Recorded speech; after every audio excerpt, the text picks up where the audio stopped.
When you stop being available, everything changes. It's a simple idea, but one that carries deep psychological weight, and Carl Jung's work helps us understand why. Jung, a pioneer in analytical psychology, believed that human behavior is driven by both conscious decisions and unconscious patterns. One of the core ideas in his work is the development of the self, which is not just the surface personality we present to others, but the integrated whole of who we are, including the parts we hide or suppress. When you're constantly available to everyone, all the time, something subtle but powerful happens. You begin to neglect this deeper self. We're social beings. We're wired for connection. But this natural need to belong can, over time, become distorted. Many people confuse being helpful or dependable with being endlessly available. They think that saying yes all the time is a sign of kindness or strength. But Jung would argue that this is actually a form of psychological imbalance. Constant availability often stems from a fear of rejection, a desire to be validated, or a deep anxiety about being alone. These fears don't usually operate in our conscious minds. They live in the unconscious, quietly shaping our behavior in ways we don't fully realize. Think about how many people you know who are always trying to please others. They pick up every phone call. They reply to every message immediately. They agree to every request, even when they're exhausted or overwhelmed. On the surface, this may look like generosity, but if you look deeper, you'll often find unresolved fears driving this behavior. Carl Jung would call this a projection.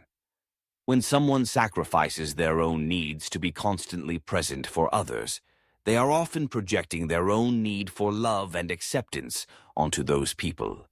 In other words, they hope that by being endlessly available, they will be seen as worthy. But the irony is that the more you chase validation this way, the less you get it. When you're always available, people begin to take you for granted. It's not usually out of malice. It's just human nature. We value things more when they are rare or hard to get. This is a basic psychological principle rooted in scarcity. Carl Jung didn't talk about scarcity in economic terms, but he did understand how the psyche responds to balance and imbalance. If you give too much without boundaries, you create a psychological imbalance in your relationships. Others unconsciously start to expect your availability, and they stop appreciating it. You become a background figure, reliable but invisible. Now imagine what happens when you stop being constantly available. You start saying no when something doesn't align with your priorities. You stop answering messages immediately. You take time for yourself without feeling guilty. At first, people may be surprised, some may even get upset. But this discomfort is part of the realignment process. Jung believed that individuation, the process of becoming your true self, requires discomfort. You have to confront your own patterns and change them. That means breaking free from the role you've been playing just to be liked or accepted.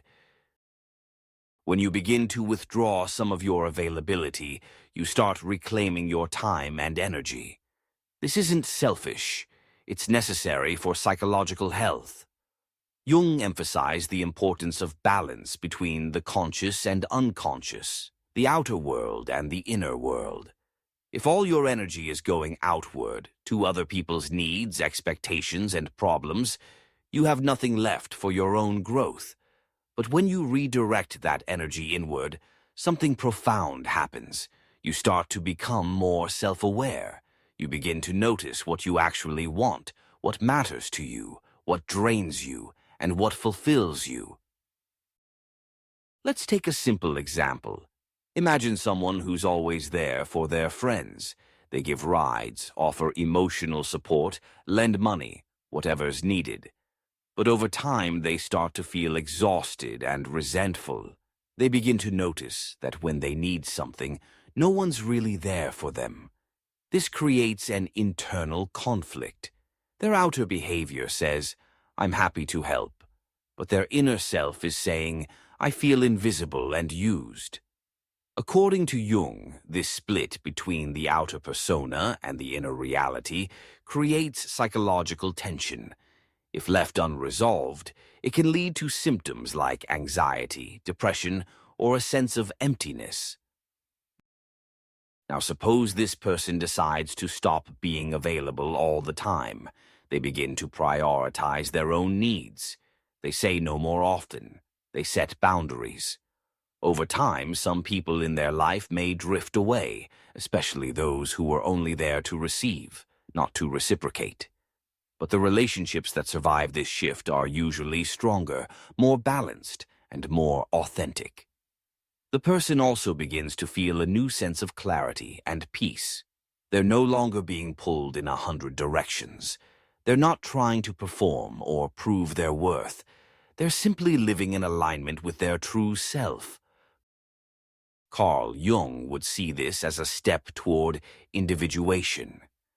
In Jungian psychology, individuation is the process of integrating the different parts of your psyche, your desires, fears, strengths, and shadow aspects, into a coherent whole. You can't do that if you're constantly being pulled into the lives and dramas of others. You need space, solitude, and self-reflection. When you stop being available all the time, you create that space. You allow your unconscious material to surface. You begin to see your own patterns clearly, and you gain the freedom to change them. This doesn't mean you become cold or indifferent. Healthy boundaries aren't walls, they're filters. They allow love and connection, but not at the expense of your well-being. They let in what nourishes you and keep out what depletes you. Jung understood that real connection requires authenticity. You can't truly connect with others if you're not connected to yourself.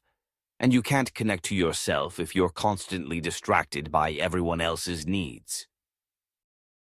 Another way to think about this is in terms of energy. Every person has a limited amount of mental, emotional, and physical energy. When you give too much of that energy away, especially to people who don't reciprocate, you end up depleted. Jung believed that psychological health depends on maintaining balance. If your inner world is always being sacrificed for the outer world, you lose that balance. But when you stop being available all the time, you conserve energy. You protect your attention, your time, your emotional resources. And you can then use those resources for things that truly matter: your passions, your growth, your meaningful relationships. It's also important to understand that stopping your availability is not just about saying no to others. It's also about saying yes to yourself. Yes to rest. Yes to reflection. Yes to your own goals and desires. Jung believed that every individual has an inner calling, a unique path that leads to psychological wholeness. You can't follow that path if you're constantly derailed by external demands. When you become less available to the world, you become more available to your own life. Of course, this kind of change isn't easy. We live in a culture that often celebrates self-sacrifice and busyness.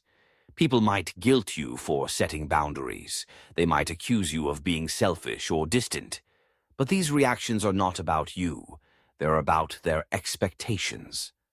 Carl Jung warned against living a life that is merely a reflection of what others want or expect. He urged people to find their own voice, their own center, their own truth. That requires stepping back from the noise of the world and listening to the quiet wisdom within. In the end, when you stop being available, everything really does change. Some relationships will fall away, but the ones that remain will be stronger. Some people will be uncomfortable, but you will feel more whole. You'll begin to act from your inner self, not from fear or obligation.